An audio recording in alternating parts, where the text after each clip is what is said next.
ನಮಸ್ತೆ. 17/7/2026 ಶುಕ್ರವಾರ. ಸೂರ್ಯೋದಯ 6 ಗಂಟೆ 2 ನಿಮಿಷಕ್ಕೆ. ಸೂರ್ಯ ಅಸ್ತಮನ ಸಂಜೆ 6:50ಕ್ಕೆ. ಇವತ್ತಿನ ದಿನದಲ್ಲಿ ತೃತೀಯ ಅನ್ನುವ ತಿಥಿ ಇದೆ. ಅಂದರೆ 3ನೇ ತಿಥಿ ಶುಭ ತಿಥಿ.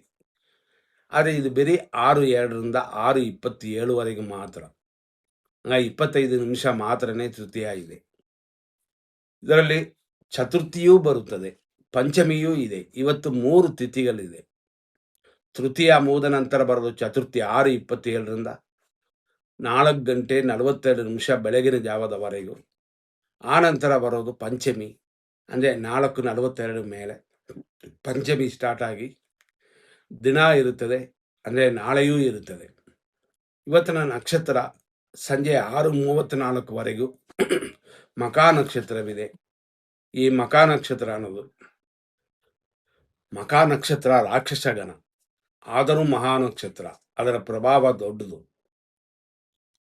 ಇದರಲ್ಲಿ ಮಕಾ ನಕ್ಷತ್ರ ಇರುವ ಸಮಯದವರೆಗೂ ಸಂಜೆ 6:34ವರೆಗೂ ಚಂಚಲವು, ಮನಸ್ಸಲ್ಲಿ ಬಿಕ್ಕಟ್ಟಿನ ಪರಿಸ್ಥಿತಿಗಳು, ಮರಣ ಯೋಗವೂ ಉಂಟಾಗುತ್ತದೆ.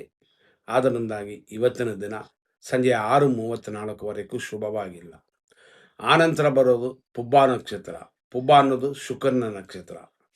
ಅಂದರೆ 6ನೇ ತಾರೀಕು, 15ನೇ ತಾರೀಕು, 24ನೇ ತಾರೀಕಲ್ಲಿ ಹುಟ್ಟಿದವರಿಗೆಲ್ಲ ಇದು ಅನುಕೂಲಕರವಾಗಿರುತ್ತದೆ ಅಂತ. ಅದು ಅಲ್ಲದೆ ಕಾರ್ಯಸಿದ್ಧಿ ಉಂಟು ಇವತ್ತಿನ ದಿನ. ಅಂದರೆ ಪುಬ್ಬ ನಕ್ಷತ್ರ ಬಂದ ಮೇಲೆ, ಅಂದರೆ ಸಂಜೆ 6:34ನ ಮೇಲೆ. ಈ ರೀತಿಯಾಗಿ ಇವತ್ತಿನ ದಿನವನ್ನು ನೋಡಿದ್ದೀವಿ. ಇದರಲ್ಲಿ ವಿಶೇಷವಾಗಿ ನಾವು ನೋಡುವಂಥದ್ದು ಇದು ಚಂದ್ರನು ಸಿಂಹ ರಾಶಿಯಲ್ಲಿದೆ. ಹಂಗಾಗಿ ಇವತ್ತಿನ ದಿನ ಸಿಂಹ ರಾಶಿ. ಅದರಲ್ಲೂ ಬೆಳಿಗ್ಗೆಯಿಂದ 7:08 ಮಕಾ ನಕ್ಷತ್ರ 2ನೇ ಪಾದ. ಅಂದರೆ ನೆನ್ನೆ ಇದ್ದಿದ್ದು ಇವತ್ತು ಉಳಿದಿದೆ. 7:08 ಮೇಲೆ 12:50 ಮಧ್ಯಾಹ್ನದವರೆಗೂ ಮಕಾ ನಕ್ಷತ್ರ 3ನೇ ಪಾದ. ಆನಂತರ 6:34ವರೆಗೂ ಮಕಾ ನಕ್ಷತ್ರ 4ನೇ ಪಾದ. ಅಷ್ಟಕ್ಕೆ ಮಕಾ ನಕ್ಷತ್ರ ಮುಗೀತದೆ. ಅಂದರೆ ಸಂಜೆ 6:34ಕ್ಕೆ. ಸಂಜೆ 6:34ನ ಮೇಲೆ ರಾತ್ರಿ 12:22ವರೆಗೂ ಪುಬ್ಬ ನಕ್ಷತ್ರ 1ನೇ ಪಾದ. ಇದು ಶುಕ್ರನ ನಕ್ಷತ್ರ. ಹಂಗಾಗಿ ಯಾರೆಲ್ಲ ಶುಕ್ರನ ಅಂಶದಲ್ಲಿ ಹುಟ್ಟಿದಿರೋ, ಅಂದರೆ 6-15-24ನೇ ತಾರೀಕಲ್ಲಿ ಹುಟ್ಟಿದವರು, ಭರಣಿ ಪುಬ್ಬ ಪೂರ್ವಾಷಾಢ ನಕ್ಷತ್ರದಲ್ಲಿ ಹುಟ್ಟಿದವರು, ಶುಕ್ರನ ಅಂಶಗಳಲ್ಲಿ ಹುಟ್ಟಿದವರು, ಇವರೆಲ್ಲ ಇವತ್ತಿನ ದಿನಕ್ಕೆ ಶುಭವಾಗಿದೆ. ನೋಡಿಕೊಂಡು ನಿಮ್ಮ ಕಾರ್ಯಗಳನ್ನ ಮಾಡಿ. ಇದರಲ್ಲಿ ಪುಬ್ಬ ನಕ್ಷತ್ರದ 2ನೇ ಪಾದ ರಾತ್ರಿ 12:22 ಮೇಲೆ ಸ್ಟಾರ್ಟ್ ಆಗುತ್ತದೆ. ಅದು ನಾಳೆಯೂ ಈ ನಕ್ಷತ್ರ ಇದೆ. ಇವತ್ತಿನ ಮಟ್ಟ ಮಧ್ಯಾಹ್ನ 12:26. ಇವತ್ತಿನ ಅಭಿಜಿತ್ ಮುಹೂರ್ತ 12ರಿಂದ 12:51. ಕೆಲವು ಸಮಯಗಳಲ್ಲಿ ಎಷ್ಟೇ ದೋಷವಿದ್ದರೂ ಆ ದಿನವನ್ನು, ಅಲ್ಲಿರುವಂಥ ದೋಷಗಳನ್ನು ದೂರ ಮಾಡುವ ಶಕ್ತಿ ಅಭಿಜಿತ್ ಮುಹೂರ್ತಕ್ಕೂ ಉಂಟು. ಆದರೆ ಆ ಸಮಯದಲ್ಲಿ ಕೆಟ್ಟೋದು ಏನಾರಿದ್ರೆ ಅದನ್ನು ತೂಕ ಕಮ್ಮಿ ಆಗುತ್ತದೆ. ಇದು ಮಾತ್ರ ನೋಡ್ಕೋಬೇಕು. ವಿಜಯ ಮುಹೂರ್ತ ಇರೋದು 2:34ರಿಂದ 3:25. ಅಮೃತಗಳಿಗೆ ಇರೋದು ಸಂಜೆ 4:18ರಿಂದ 5:49. ನಿಶ್ಚಿತ ಮುಹೂರ್ತ ಬರೋದು ರಾತ್ರಿಗೆ.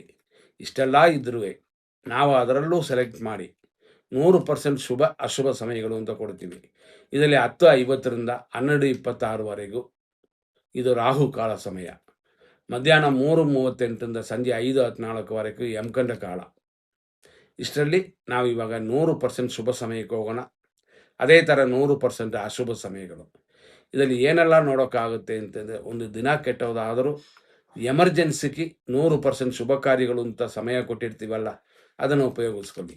6:02ರಿಂದ 7:11, 9:28ರಿಂದ 10:48, 1:45ರಿಂದ 2:21, ಸಂಜೆ 5:16ರಿಂದ ರಾತ್ರಿ 2:21, ಬೆಳಗಿನ ಜಾವ 4:40 ಮೇಲೆ ಶುಭವಾಗಿರುತ್ತದೆ. ಇದರಲ್ಲಿ ಕೆಲವು ಮಾಡುವ ಕಾರ್ಯಗಳು ಶುಭವಾಗಿರುತ್ತೆ ಅಂತ ಅರ್ಥಕ್ಕೆ. ಎಮರ್ಜೆನ್ಸಿಗೆಲ್ಲ ಖಂಡಿತ ಉಪಯೋಗಿಸಬಹುದು. ಅದೇ ಥರ ಅಶುಭ ಸಮಯಗಳು 7:13 ಮೇಲೆ 8:44ವರೆಗೂ ನಕ್ಷತ್ರ ವಿಷಗಡ್ಡಿಕಾ ಕಾಲ.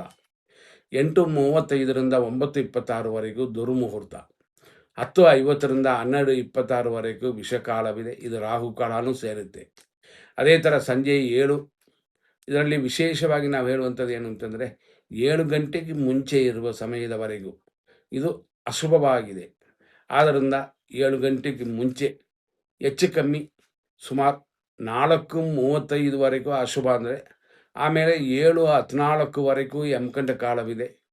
7 ಗಂಟೆ 14 ನಿಮಿಷದ ಮೇಲೆ ಬರುವ ಸಮಯಗಳಲ್ಲಿ ಸ್ವಲ್ಪ ಗಮನ ಕೊಡಬೇಕು. ನಕ್ಷತ್ರ ವಿಷಗಡ್ಡಿಕಾ ಕಾಲವಿದೆ. ಅದೇ ಥರ ವಿಷಕಾಲ ಇರೋದು ರಾತ್ರಿ 3:14ರಿಂದ ಬೆಳಗಿನ ಜಾವ 4:38ವರೆಗಿದೆ. ಈ ರೀತಿ ಇರೋದರಿಂದ ಇದನ್ನು ನೋಡಿಕೊಂಡು ನಿಮ್ಮ ಕಾರ್ಯಗಳನ್ನ ಮಾಡಿ ಮುಂದಿನ ಸಂಚಿಕೆಯಲ್ಲಿ ನೋಡೋಣ. ಧನ್ಯವಾದಗಳು.